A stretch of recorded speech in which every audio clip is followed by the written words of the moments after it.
évoquer la prise en charge des mineurs auteurs de violences sexuelles pose plusieurs questions. Le premier but, c'est tout d'abord d'éviter la récidive, c'est-à-dire qu'il n'y ait pas de nouvelles victimes. Et on ne doit jamais lâcher la notion de victime dans son esprit quand on travaille avec un agresseur sexuel, mais en même temps, ça ne doit pas nous empêcher d'avoir un minimum et même suffisamment d'empathie pour lui pour l'aider à progresser. Euh, les, je crois que nous avons souvent une tendance à minimiser l'impact de l'agression sexuelle chez des enfants petits. Je l'ai remarqué dans mon service et dans ma pratique personnelle, en se disant, bon, c'est arrivé une fois, si on a un enfant qui n'a pas de syndrome de stress post-traumatique majeur, sauf qu'on trouve quand même des modifications de comportement qui montrent une vraie souffrance psychique. Mais comme ces enfants petits en parlent peu parce qu'ils ont honte de ce qui leur est arrivé et parce que c'est très désagréable pour eux d'évoquer cela, finalement, on a tendance à minimiser. Et si on minimise, du coup, on ne va pas prendre en charge suffisamment l'auteur des faits. Donc, il y a là une articulation à laquelle on doit être attentif. Euh, Ça pose aussi la question du rôle de la loi. Je vais beaucoup en parler avant de parler de la clinique, mais les deux sont reliés. Je voyais un jeune âgé de 13 ans à qui on avait un autre agresseur du même âge avait imposé, euh, s'était fait faire une fellation imposée dans un établissement scolaire. Et ce jeune ne progressait pas. Il était toujours très angoissé. Donc sa mère avait porté plainte et j'ai demandé où est-ce que ça en était. Au bout de 2 ans, on n'avançait pas. Et à ce moment-là, la mère s'est renseignée et le dossier avait été classé sans suite. Donc ce mineur m'a expliqué qu'il était toujours dans la crainte de rencontrer son agresseur du même âge en ville, de subir les mêmes choses. Donc j'ai écrit au procureur pour dire que je ne pouvais pas faire mon travail de psychiatre avec cette victime tant qu'il se sentait en insécurité parce que la justice n'avait pas jugé l'auteur. Et donc le procès a été enfin ouvert. Et donc un des rôles de la loi, c'est de permettre aussi aux victimes de faire un travail psychique en étant sécurisées. Alors si je parle maintenant de l'agresseur, il y a un risque, c'est de voir les auteurs de violences sexuelles mineures comme monstrueux. C'est vrai que les actes qu'ils ont faits sont scandaleux, peuvent vraiment, on peut être amené à éprouver du dégoût par rapport à ce qu'a vécu la victime. Mais ceci est aussi à risque. Par exemple, il y a un jeune de 12 ans qui s'est livré à des attouchements sur un enfant de 5 ans dans un village. Maintenant, il est le monstre du village. Dans une famille, un, un garçon d'à peu près 10 ans, 11 ans a fait des attouchements, si on peut dire, relativement minimes, enfin sans viol, sur son cousin.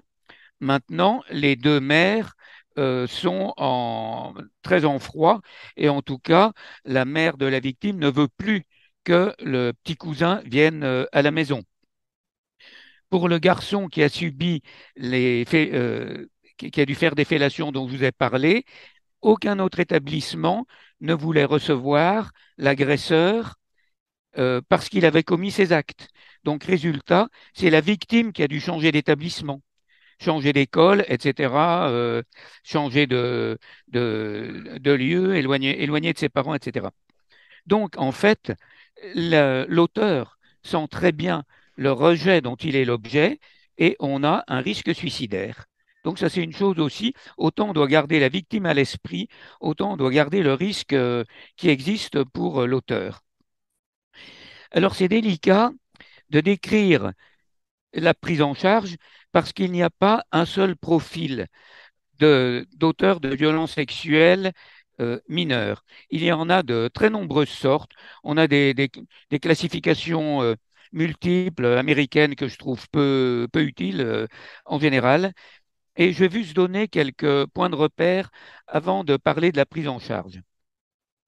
La première, c'est euh, ce qui est caractéristique de l'adolescence. C'est-à-dire qu'un certain nombre de mineurs, et c'est assez fréquent, vont essayer d'expérimenter la sexualité, de la découvrir sous la forme d'une expérience imposée à une victime plus faible, à un enfant plus faible. C'est souvent un acte unique. Il y a un problème de contrôle pulsionnel de l'adolescence, c'est-à-dire qu'on sait que, par exemple, l'influx nerveux passe qui est de 1 mètre par seconde jusqu'à 10 ans, passe à 100 mètres par seconde entre 1 an et 15 ans. Donc, il y a une impulsivité au niveau des actes qui est beaucoup plus forte et qui ne sera freinée que par d'autres zones cérébrales vers l'âge de 20-25 ans. Donc ça, c'est quelque chose qui est fréquent, qui n'engage pas forcément le devenir psychique de l'adolescent, mais quand même, c'est survenu sur une personnalité particulière. Et ça n'est pas comment dire, une image de monstre, mais c'est souvent des mineurs, je dirais, timides, inhibés, dépressifs, qui vont se livrer, enfin, on a toutes sortes de profils, en fait, qui vont se livrer à de tels actes. Ensuite, il y a l'histoire. L'histoire, ça vient d'être dit en partie. On a beaucoup de mineurs qui ont été exposés à de la violence intrafamiliale et en particulier, pardon, à des scènes de violence conjugale avec un viol ou des viols conjugaux. Et on parle beaucoup des violences conjugales, c'est-à-dire des coups, mais on parle beaucoup moins de l'exposition aux viols conjugaux qui ont lieu devant l'enfant petit. Et plus l'enfant est petit, plus cette scène est intériorisée telle qu'elle, sous la forme effectivement d'une mémoire traumatique ou dissociative, intériorisée telle qu'elle, et avec les gestes, la violence de l'auteur qui peuvent se reproduire de manière très brutale. L'enfant est littéralement squatté. Donc, on a aussi une reproduction transgénérationnelle qu'on va observer en faisant un génogramme. Et on se rend compte qu'on a eu des parents, parfois absolument pas protégés, des mères qui ont subi des incestes, qui n'ont aucune représentation de ce que c'est que de protéger un enfant, qui n'ont aucune image de parents protecteurs en eux. Et là, c'est un travail familial qui va devoir être mis en place.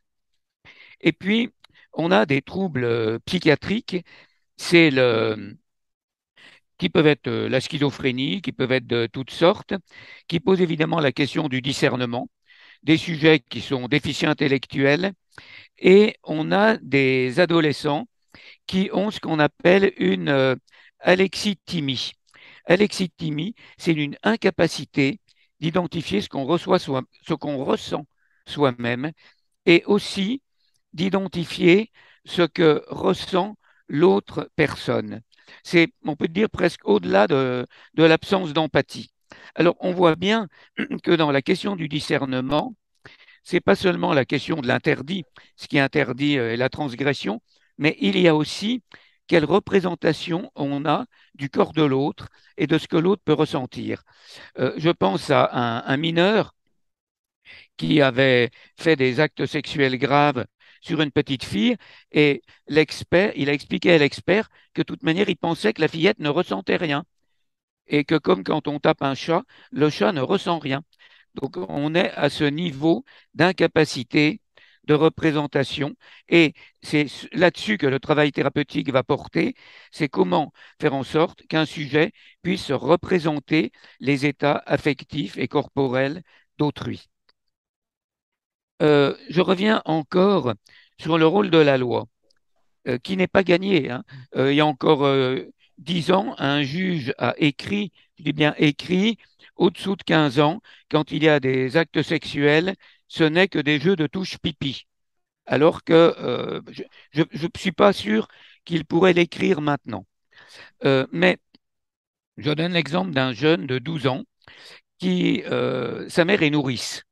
Et donc, il a fait des attouchements importants sur une fillette mise en nourrice dans la journée, âgée de 3 ans. Et quand je vois ce jeune, pour lui, il ne s'est rien passé. Et la mère, et alors on voit ce qu'il y avait derrière, c'était que la mère perdait son travail, s'il reconnaissait les faits, mais aussi c'était une famille d'un groupe culturel où il y a une dimension d'honneur de la famille très forte. Et la fillette était assez émouvante. Elle demandait seulement que le garçon lui dise pardon.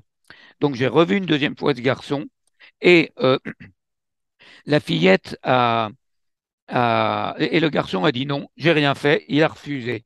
C'était assez poignant. Donc j'ai dit au juge que la seule possibilité, c'était que, et évidemment les parents de l'agresseur disaient que c'était rien passé, c'était qu'il soit placé pendant 1 an en internat. C'était la seule manière de montrer ce qui s'était passé, c'était grave et que ça ne pouvait pas être effacé. C'est ce qui a été fait. Et puis, il y a le problème de la psychopathie. Donc, le problème de la psychopathie, c'est des sujets qui n'ont vraiment aucune empathie, aucune culpabilité, pour qui autrui n'a, enfin, qui sont très souvent dans le mensonge, dans la manipulation. Et là, nos marges de prise en charge sont mineures. Alors, je vais vous donner l'exemple d'un jeune qui, à 14 ans, a sodomisé un garçon de 5 ans qui était le fils de sa belle-mère. Donc le père a rompu les relations avec son fils et il y a une obligation de soins. Donc pendant 1 an, disons le mot, je rame. C'est-à-dire que j'essaye un récit à deux, une phrase chacun, des jeux de rôle où on inverse les rôles, de passer par le dessin, rien ne se passe. Et puis, un jour, ce jeune arrive et me dit, et pour lui, l'enfant ne ressentait rien, il était consentant puisqu'il s'est laissé faire. Et en fait, la victime était sidérée, terrorisée. Et donc, un jour, il arrive et me dit, il faut que je comprenne pourquoi j'ai fait ça. Alors, je lui dis, attends, qu'est-ce qui se passe? Ça fait 1 an que j'essaye de parler de ça avec toi. Et il me dit, eh bien, mon avocat m'a dit que la semaine prochaine, je vois le juge que l'avocat m'a dit que je n'avais fait aucun cheminement personnel et que ça allait très mal se passer, j'allais être condamné à de la prison. Donc il faut que je réfléchisse. Et je lui dis, mais explique-moi un peu plus. Et il me dit, j'espérais que comme je ne pensais pas à mon acte, le juge n'y penserait pas non plus et qu'il m'avait oublié. Donc c'était quasiment magique, sauf que moi, au contraire, j'essayais de le faire penser à son acte. Donc on n'était pas du tout sur dans le même registre. Et arrive le moment du jugement et il est, il présente des excuses très plates. Donc le juge sent qu'il y a quelque chose qui cloche et lui dit pourquoi tu t'excuses? Et il fait ce geste. Il dit c'est les deux derrière qui m'ont dit qu'il fallait que je m'excuse. Les deux derrière, c'est l'avocat et l'éducatrice de l'ASE qui évidemment sont furieux. Donc il est condamné à 3 ans de prison avec sursis et 3 000 euros d'amende. Il sort du tribunal, il déchire le jugement, il le jette et il dit exactement, dans 3 ans, je pourrais faire de nouveau ce que je veux, personne ne s'en souviendra, je l'ai déchiré. Et l'éducatrice lui donne la photocopie du jugement et lui dit, j'en ai beaucoup d'autres photocopies. Et moi, j'ai demandé que les 3 000 euros lui soient prélevés chaque mois sur son salaire et que ce ne soit pas l'ASE qui paye pendant tout le temps où il a été apprenti. Donc, il a payé la totalité de manière à ce qu'il y ait toujours une trace et pas un effacement. Alors, venons maintenant à... alors, c'est pareil, je dirais, pour les tournantes. Les tournantes, actuellement, sont presque toutes filmées. Donc, il y a quelque chose de sadique. Le fait qu'il y a un plaisir à voir le plaisir, la souffrance de la victime et l'humiliation. Les garçons disent, ah ben, elle était consentante. Le problème, c'est que les procureurs, on les filme. Et là, on a souvent une image de la femme très dégradée et aucune culpabilité. Donc, la seule prise en charge, c'est la sanction. Pourquoi?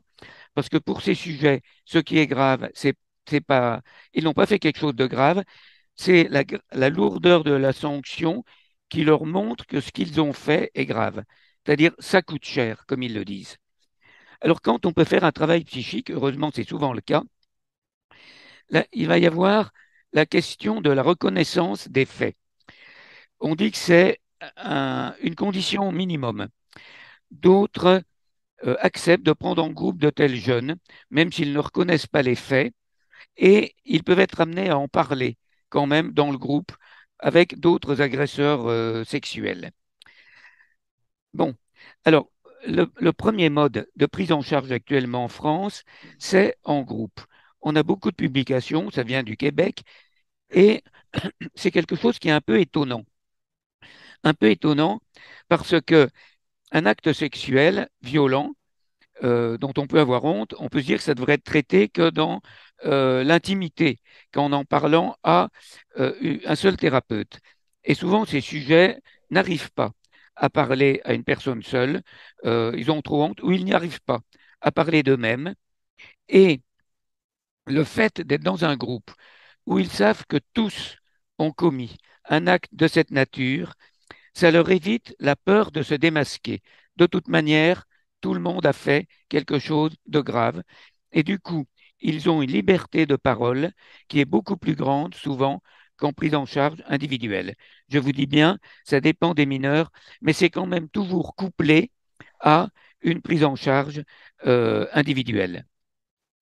Et certains de ces sujets ne supportent pas le face-à-face. Donc, qu'est-ce qui va se passer dans ces groupes? C'est vrai que c'est très variable. Ça peut être le photolangage à partir de photos où il y a différentes émotions. Ça peut être des jeux de rôle où on peut jouer la victime ou, par exemple, un jeune qui dira, je ne me rendais pas compte que je pouvais être aussi cruel que ça.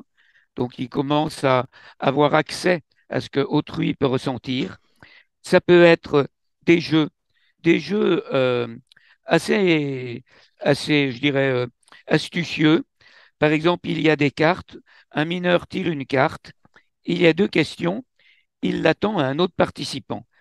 C'est, par exemple, quelle est la différence entre l'amitié et l'amour? Ou qu'est-ce que c'est que la violence? Quand est-ce qu'on sait que quelqu'un a mal? Ou des choses comme ça. Et il demande à un autre participant qu'est-ce qu'il a comme réponse. Donc, c'est l'altérité. Voyons voir ce que quelqu'un d'autre peut penser. Et lui-même, il va dire d'abord ce qu'il pense que l'autre pense, si vous me suivez.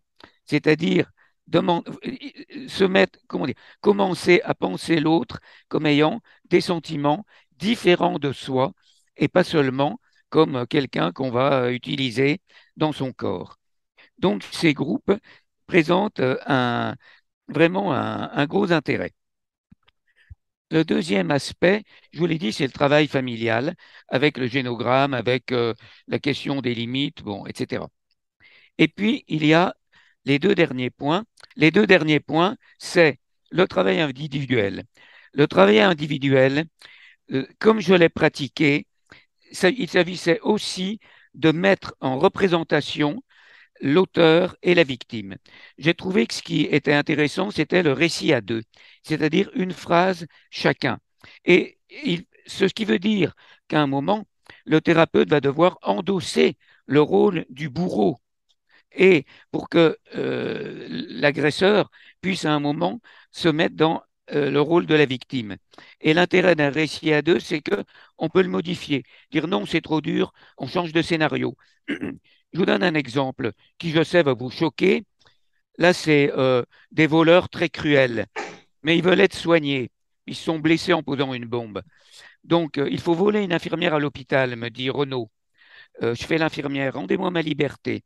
Renaud, non, non, tu es gentil pendant 3 heures et puis on va te lâcher. Après, tu vas nous soigner. Enfin, 3 heures, c'est le temps pendant lequel il a vu sa sœur être violée, hein, au passage. Alors, moi, je fais un voleur. Pourquoi on la relâcherait? Elle va dire où on est. Il vaut mieux se faire soigner par elle, puis la tuer. Et Renaud, oui, l'enterrer dans le jardin ou l'acheter à la mer. Il y aurait des requins. Moi, oui, on l'entendrait hurler. Ça peut être assez amusant. Renaud, il faut trouver des requins. Donc vous voyez qu'on arrive dans des scènes graves, extrêmement crues. Et tout d'un coup, Renaud bascule et il dit, non, non, c'est trop dur, il faut lui donner à manger, lui donner à boire, il faut la libérer. On ne peut pas penser faire quelque chose comme ça. Et dans les séances suivantes, il arrive à des questions de fond. Pourquoi est-ce que quelqu'un est méchant? Qu'est-ce que c'est que le mal?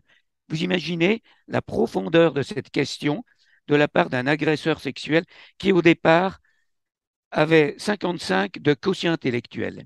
Et le dernier point dont je vais parler, c'est quand on a des sujets qui ont des gros troubles psychiatriques, qui sont déficients intellectuels, on peut et même on doit utiliser les antitestostérones qui sont très codifiés. L'utilisation est codifiée chez les mineurs par la Haute Autorité de Santé.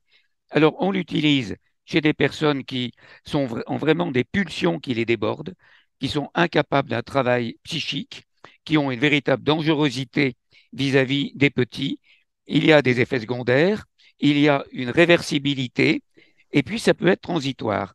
Par exemple, Renaud, dont je viens de vous parler, il avait sodomisé un petit garçon de 5 ans et il cherchait des proies. Il aimait beaucoup regarder les images, vous savez, les images des fesses de bébé avec les publicités de papier hygiénique qui sont très doux et toutes les images de bébés en couche culotte et tout. Il s'approchait des bébés, des enfants petits à la piscine et tout. Donc, il a été mis sous antitestostérone pendant 1 an, pendant que le travail psychothérapique avait lieu, pour qu'on puisse être en sécurité. Puis on a arrêté et depuis 5 ans, il n'a pas récidivé. Donc voilà ce que je voulais dire. On a des possibilités à condition, comme je l'ai dit, d'être créatif, d'accepter de ne pas voir ces jeunes comme monstrueux, mais toujours de penser à la victime.